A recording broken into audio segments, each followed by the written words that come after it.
Final Cut Pro tutorial for beginners is coming up next. After this video, you will be able to publish your first YouTube video using Final Cut Pro. So let's jump to the computer. After turning the Final Cut Pro on, we have the following window. In the Final Cut Pro, we create a library, and inside the library there are projects. For this tutorial, I will be using my Vietnam videos. Let's create a new project named as Vietnam videos. This is the user interface. Now either you can create a project directly or simply will import the media and then decide the project name and properties. Now I'll click on import media. On the left we have the devices from where you will import the files. In this case I am using my external hard drive. Now these are the clips which I want to use for this tutorial. Now on the right under the files, you can either select leave files in place. Now I usually select this because if I will copy it, then it will copy the files to the computer, thus by eating the hard drive. So I'll simply leave files on place. Apart from that, I usually do not mess with these options. However, if you have a slower computer or working with large files, then you can check mark these options. Alright, now down here we have more options, but I don't care. Alright, now this I have selected this folder. Now I'll click on import selected. Now as you can see, the Final Cut Pro have separated these videos according to the dates. This is a way of sorting the files. Now you can either sort files by names, take duration.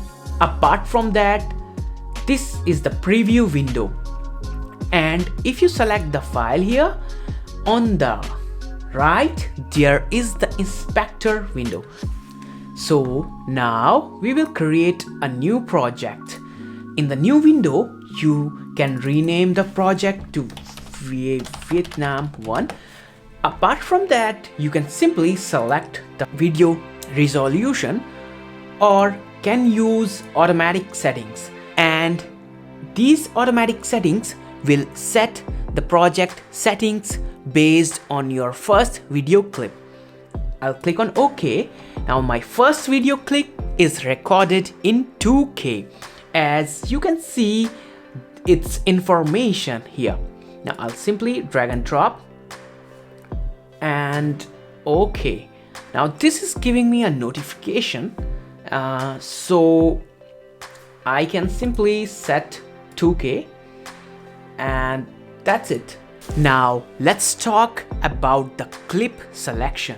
I generally use the keyboard shortcuts. Here I is used to select the in point. Now to scroll forward, L key is used, and to stop it you can simply press the space bar, or to reverse the selection press the J, and by tapping them multiple times you can simply speed up.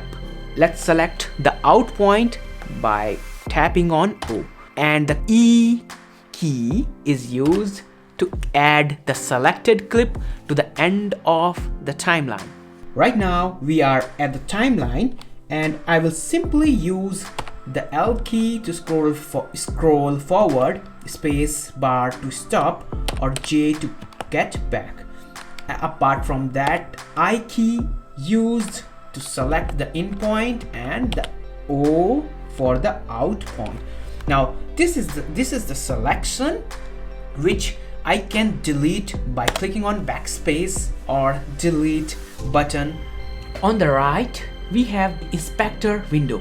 Now if you click on some clip, here you will see the properties, the position, the effects, option and settings of that particular clip. Now I can increase the scale by using these tools, transform tools. Apart from that, we have the crop tools where you can crop left, right, and you can play basically a lot of stuff from this inspector. Next, you can adjust the color, exposure, saturation. You can also add color board from these menus. Next is the audio option. Now the easiest way to increase or decrease the audio is from the timeline, where you can simply click on this line, audio line, and you can drag up or drag down. But for a precise setting, you can fill the audio here. And in the end, we have the information panel. Next, we will talk about the effect panel. Here at the right, if you click on this icon, you will see the transitions, which you can click, drag and drop between the two clips. Thus, you will get the transitions. We have a plenty of transitions on board. Next is this window option. Here we have audio and video effects. If you want to color grade something, you can select. You will use these effects. In this tab, you will also find the audio effects as well. Most of the time, I use this limiter effect to normalize the audio, which I can simply drag and drop to the clip. And from the inspector window, under the audio option, I will find this limiter tab. Here I'll simply add the gain and set the output level to -6, and it will normally level the audio. You can search more in detail. Next we have the timeline. Here you can zoom in or zoom out the timeline thing, and you can change these other things.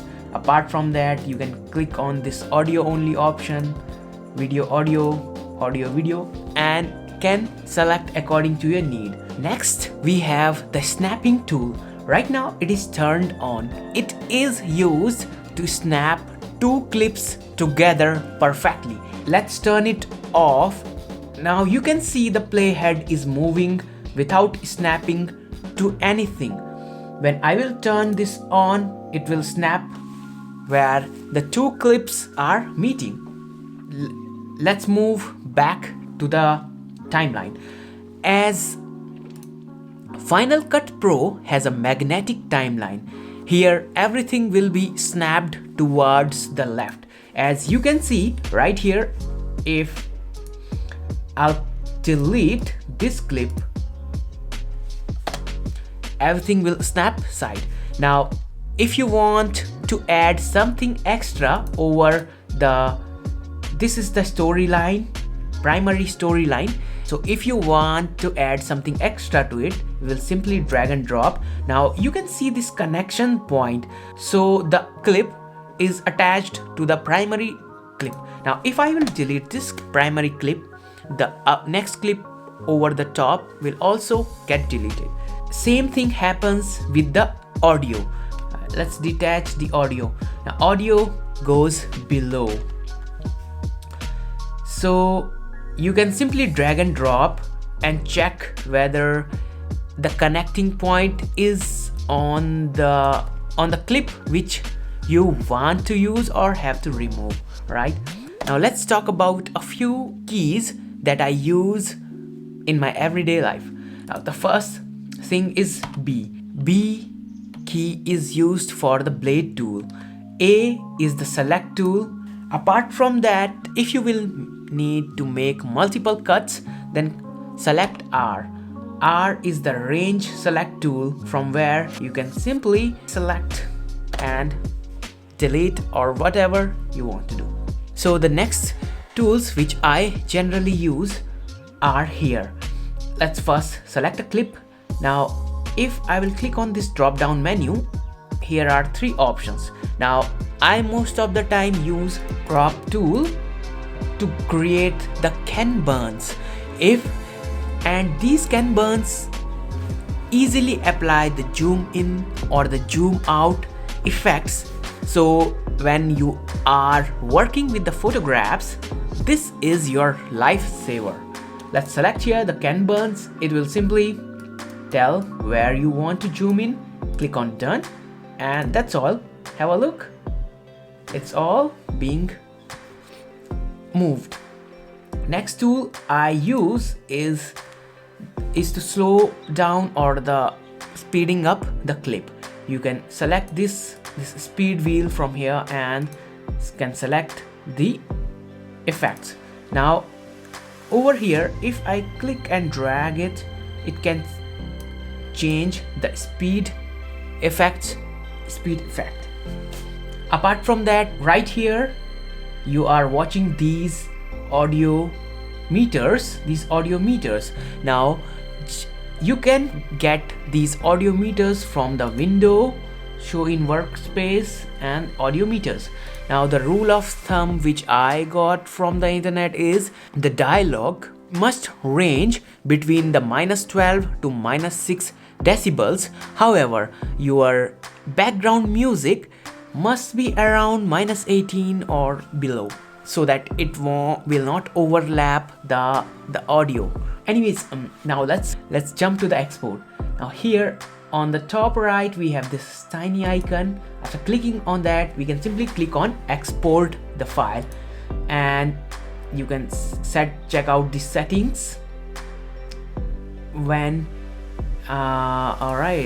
when you will click on next, it will ask the location where you want this file, and after clicking on save, it will start processing, as you can see from top there. That's how you will edit your first YouTube video. So that was the basic tutorial for the Final Cut Pro. Let me know your thoughts about this video in the comments. Thanks for watching, and goodbye.